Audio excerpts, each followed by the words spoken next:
We also welcome the fact that there is no increase in the fuel levies as well as a road accident fund. That is also some relief for all the motorists. And the last thing is also the decrease of 1% in tax for businesses and companies. Let's give credit where it's due. I think the budget was not too bad, not too shabby.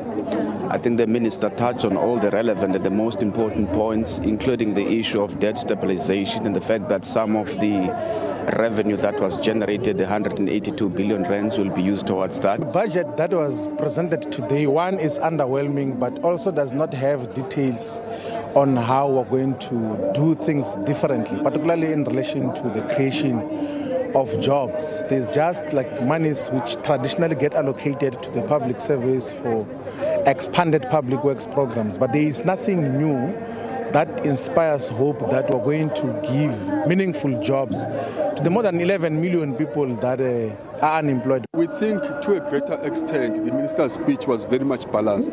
He covered most of the sensitive things that we expected as the IFP. The fact that we are now beginning to be on the right trajectory in terms of revenue collection, that's something that must be much appreciated, and his intention to address the issue of government debt, that's a very bold step going forward. We would have liked to have seen a slightly greater increase in social welfare pensions and grants because our people on the ground are really struggling, but we do understand the financial constraints in this regard. This is the worst budgetary speech that I've ever heard over the past 25 years.